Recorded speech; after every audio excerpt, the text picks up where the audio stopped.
First ever factory outlet Mukunda jewellery KPHB Kothapet Khammam Somajiguda Hanamkonda. నమస్కారం. మాఘ పురాణం 6వ అధ్యాయంలోకి వచ్చాం. ముందు అధ్యాయంలో కౌత్సుడు వాళ్ళ అమ్మా నాన్న పెళ్లి సంబంధాలు చూస్తున్నారని, తనకి ఎట్లాంటి కన్య కావాలి, అసలు ఒక పెళ్లి చేసుకోవాలంటే కన్యకి ఎలాంటి లక్షణాలు ఉండాలి, అలాంటి అమ్మాయి వెతకాలంటే అలాంటి అమ్మాయి లేకపోతే మానేయమని కాదు, అమ్మాయిలందరూ ఇలాంటి లక్షణాలు అలవర్చుకోవాలని చెప్పటం.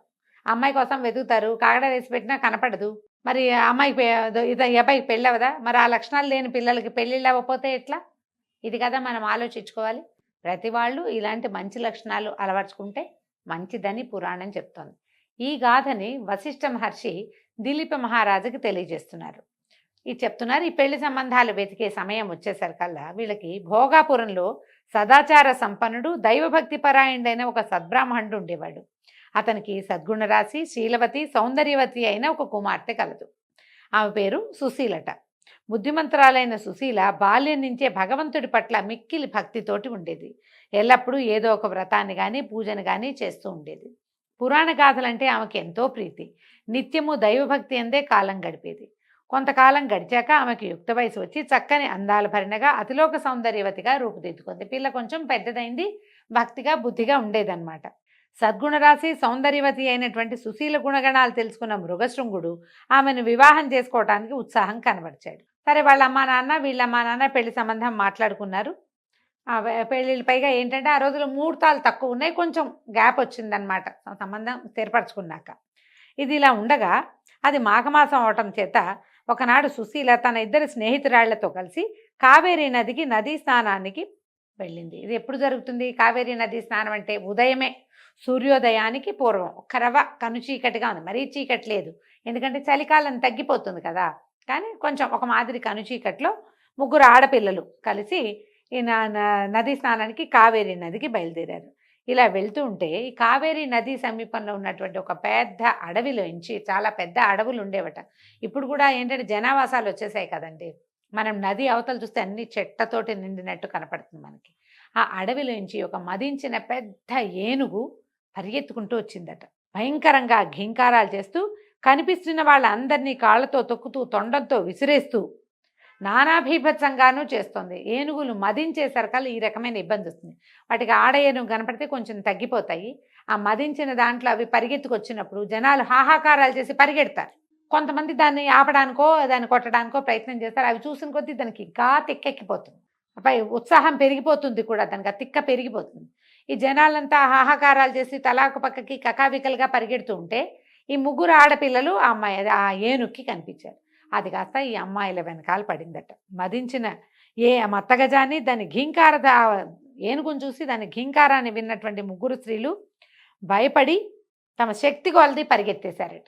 నదీ తీరంలో ఉన్నారు. ఇక పిచ్చెక్కినట్టు పరిగెత్తారు. ఎటు పరిగెడుతున్నారో తెలియకుండా, ముందు వెనక చూడకుండా దూరంగా ఏ ఆచ్ఛాదన లేని ఒక దిగుడు బావిలో పడిపోయి మరణించారు. ముగ్గురు అమ్మాయిలు పరిగెత్తారు. మధ్య మధ్యలో చేతులు కూడా పుచ్చుకుని ఉండుంటారు. అంతా కలిసి ఆచ్ఛాదన లేని ఒక దిగుడు బావి ఉంటే బావిలోంచి దిగితే ఏమవదు, దిగితే మరణించరు. వీళ్ళు చూసుకోలేదు అది దిగచ్చని, అదని తెలియలే వాళ్ళకి. ఒక రకమైన పరుగులో ఉన్నారనమాట. బావికి కనుక పైకి ఇట్లా గోడ ఉంటే బావి తగిలి ఆగిపోయేవాళ్ళు. వీళ్ళు బావి దగ్గర ఏ గోడ లేదు, అది ఇట్లా దిగడానికి వీలుగా ఉన్నది. దిగుంటే రక్షింపబడేవాళ్ళు. దిక్కండా ఒకే పరుగు మీద వెళ్ళేసరికల్లా ఒక్కసారి దూకినట్లుగా అయిపోయి అందులో పడిపోయారు ముగ్గురు. ఆమె చాలా లోతుగా ఉంటుందట అది దిగుడు బావి. ఎన్నో వందల మెట్లున్నటువంటి ఆ బావిలో పడిపోయి అనామకంగా పాపం దిక్కు లేకుండా మరణించారు. ఎప్పుడైతే ఈ ఏనుగు ఇట్లా పరిగెత్తుకొచ్చింది, కావేరీ నదీ తీరంలో ఉన్నటువంటి ప్రజలంతా కకావికలుగా పరిగెడుతున్నారని తెలుసుకుని రాజభటులు, రాజుగారి తాలూకు సంబంధించిన కొంచెం రాజప్రతినిధులు, ఆ ప్రాంతాన్ని పాలించేటువంటి చిన్న చిన్న నాయకులు అందరూ పరుగును వచ్చారు. రాజుగారి శాలలోంచి ఒక ఆడ ఏనుగును తీసుకొచ్చి ఈ మొగ ఏనుగు ఆ మదించి కనపడ్డ వాళ్ళందరి వెనకాల పడుతున్న ఏనుగుకి, ఆ ఏనుగు ఇంకో ఏనుగు, మరి ఆడ ఏనుగును చూపించారు, ఇంకొక పెద్ద ఏనుగును చూపించారు. దాన్ని చూపించేసరికల్లా ఇది తగ్గిపోయిందనమాట. తగ్గిపోయిన ఆ ఏనుగుని బంధించి ఎవరెవరికి దెబ్బలు తగిలినాయో ఈ సంరక్షణ అంతా చేయటం మొదలుపెట్టారు. క్రైసిస్ మేనేజ్మెంట్ చేస్తారు కదా, మరి ఎవరెవరికి దెబ్బలు తగిలిన వాళ్ళు, కొంతమంది పడిపోయిన వాళ్ళు అది బురదలోకి తొక్కేసింది, కొంతమందిని తొండంతో విసిరేసింది, కొంతమంది వాళ్లే పరిగెడుతూ ఏదో పక్కకి పడిపోయి కాళ్ళు చేతులు విరక్కొట్టేసుకున్న వాళ్ళు ఉన్నారు. నానా గందరగోళంగా తయారైంది నదీ తీరం అంతా. పొద్దున్నే కదా అందరూ మాఘ స్నానాలకు వచ్చిన వాళ్ళు చాలామంది ఉన్నారు. భక్తులు, తపస్సులు, యోగులు, మునులతో పాటుగా సామాన్య ప్రజానీకం కూడా చాలా ఉన్నది. ఈ మొత్తం అదంతా ప్రోగ్రామ్ అంతా సెట్ అయ్యి చూసేసరికల్లా ఇంకా చుట్టుపక్కల వెతికితే ఎవరో చెప్పారు, ఒక ముగ్గురు అమ్మాయిల దిగుడు బాబు వైపు పరిగెత్తారు అని. ఈ లోపల ఎవరెవరి సంతానము పిల్లలో ఇంట్లో ఉన్న వాళ్ళో పెద్దవాళ్ళో నది తీరానికి వచ్చారో వాళ్ళంతా వెతుక్కుంటూ వచ్చారు. ఈ వెతుకుంటున్న వాళ్ళకి దిగుడు బావిలో పడిపోయి ఉన్నటువంటి ఆ ముగ్గురు ఆడపిల్లల శరీరాలు కనిపించాయి.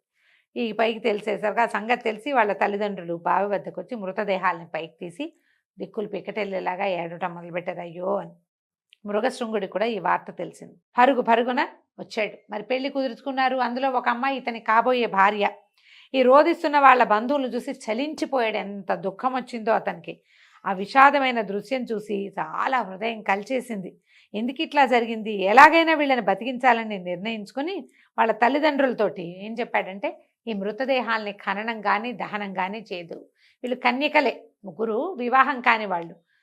ఖననమే చేస్తారు, ఏమీ చేయదు, మృతదేహాల్ని భద్రపరచండి అని చెప్పాడు. ఆయన ఎట్లాగైనా అంటే ఇంతకుముందు కొంతకాలం తపస్సు చేసి భగవంతుడిని ప్రత్యక్షం చేసుకున్న అనుభవం ఉంది కాబట్టి భగవత్ ప్రార్థన చేసి ఈ ముగ్గురు అనామకంగా అన్యాయంగా ఒట్టి పుణ్యానికి దిక్కుమాలిపోయి మరణించిన ఈ ముగ్గురు కన్యకల్ని బతికించాలని నిర్ణయం తీసుకుని తపస్సు చేయటానికి పూనుకున్నాడు ఇతను. అక్కడి నుంచి ఏం చేశాడు, ఏమి చెయ్యొద్దు, ఖననం చేయొద్దు అని చెప్పి తను కావేరి నదిలోకి నదిలో దిగి ధ్యానం చేయటం మొదలుపెట్టాడు.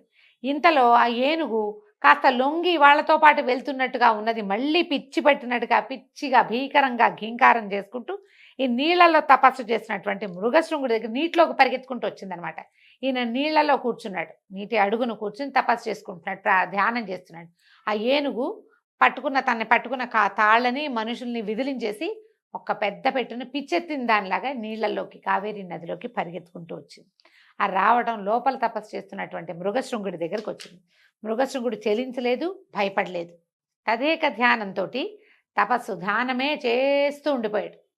ఈ ఏనుగు ఏమనుకుందో ఏం చేసింది, ఆ తన తొండంతో ఈ మృగశృంగుడిని పైకి లేపి తన వీపు మీద కూర్చోబెట్టుకుంటాయి. ఏనుగులు చేస్తాయి కదా, కిందున్న తీసి తన మూపు మీద పెట్టుకుంటాయి. ఎప్పుడైతే ఈ పైకి పెట్టుకుందో ఈయన ఏమనుకున్నాడంటే, భయపడలా, ఇదంతా శుభసూచకమే, మన మంచికేనని ఆయన ఇట్లా నీళ్ళలోంచి చూస్తున్నాడు కదా, ఈ చేతుల్లోంచి ఇట్లా నీళ్లు తీసుకున్న నీళ్ళని మంత్రించి ఏనుగు కుంభస్థలం మీద చల్లాడట. ఎప్పుడైతే చల్లి అక్కడి నుంచి ఏం చేశాడు, 2 చేతులతో ఆ ధ్యానం కళ్ళు మూసుకునే ఉన్నాడు. ఆ ఏనుగు శరీరం అంతా చేతికి అందినంత మేర నిమిరాడు. ధ్యానం అంటే మంత్రం పునశ్చరణ చేస్తూనే ధ్యాన మంత్రం, నారాయణ మంత్రం చేస్తున్నాడు. ఆయన ఏ మంత్రం చేస్తున్నాడో మనకి పురాణంలో చెప్పబడదు, కానీ తన అనుష్ఠానంలోనే మంత్ర జపం చేసుకుంటూనే ఈ ఏనుగుని ఒళ్ళంతా నిమిరేసరికల అంతే ఒక్కసారి ఆ ఏనుగట ఒక అత్యద్భుతమైన దేవతగా మారిపోయిందట. ఓ సద్బ్రాహ్మణ కుమార, నీ వల్ల నాకు శాప విమోచనం కలిగింది, ధన్యురాలిని అని మృగశృంగుడికి నమస్కారం చేసింది. ఎవరు ఏమిటి అని ప్రశ్నించేసరికల్లా నేను ఒక గంధర్వాంగనని, శాపవశాత్తు ఇట్లా ఏనుగుగా మారాను, ఎంతమందినో పొట్టను పెట్టుకున్నాను, కానీ నాకు విముక్తి లభించలేదు. నువ్వు ఎంతో తపస్శాలివి, తపస్సంపన్నుడివి, భగవంతుడిని నేత్రంతో మాంసనేత్రంతో దర్శించినటువంటి నీ వల్ల, నీ స్పర్శ వల్ల, నువ్వు చల్లిన నీటి వల్ల నాకు శాప విమోచనం అయిపోయింది అని పరిపరి విధాలుగా ఈయనకి నమస్కారాలు చేసి ఎన్నో కృతజ్ఞతలు చెప్పుకొని తన లోకానికి వెళ్ళిపోయింది. అయితే చూడండి, ఈయన మాఘ స్నానం చేయటం వల్ల ఆ నదిలో కూర్చుని తపస్సు చేస్తూ ఆ తన ధ్యాన ముద్రలో ఉన్నటువంటి తన చేతి నీరు తగిలేసరికల్లా ఈ ఏనుగుకి విముక్తి లభించింది అని చెప్తున్నారు. ఇప్పుడు చెప్తున్నారు ఋషి వశిష్ఠ మహాముని చెప్తున్నారు, దిలీప మహారాజా విన్నావా, మాఘ నదీ స్నానం ఎంతటి మహిమ కలదో, ఈ నదీ జలం ఒంటి మీద పడడంతో ఏనుగు శాప విమోచనం కలిగింది. ఇప్పుడు ఏనుగు నీళ్ళలోకి వెళ్ళినా శాప విమోచనం అయ్యేది, దానికి కొంచెం అంటే తిక్క తగ్గేది. కానీ ఎప్పుడైతే ఈయన అభిమంత్రించి జలాన్ని చల్లాడో దానివల్ల ఆమెకి శాప విమోచనం కూడా అయింది. మాఘమాసం నందు నదీ స్నానం ఎంతటి మహిమ కలదో తెలియటానికి ఈ నిదర్శనాలు చాలు. తర్వాత వృత్తాంతాన్ని కూడా చెప్తాను, శ్రద్ధగా వినమని చెప్పటం మొదలుపెట్టాడు. మళ్ళీ కొత్త కథ చెప్పబోతున్నాడు అనమాట. ఈ తన భార్యతో పాటు అంటే తన కాబోయే భార్య అయినటువంటి సుశీలతో పాటు ఆమె స్నేహితురాళ్ళు ఇద్దరూ మరణిస్తే వాళ్ళని పునర్జీవితుల్ని చేయటం కోసం మన కౌత్సుడు చేస్తున్నటువంటి తపస్సు ఎలాంటి ఫలితాన్ని ఇచ్చిందో మనం వచ్చే భాగంలో తెలుసుకుందాం. సెలవు, నమస్కారం.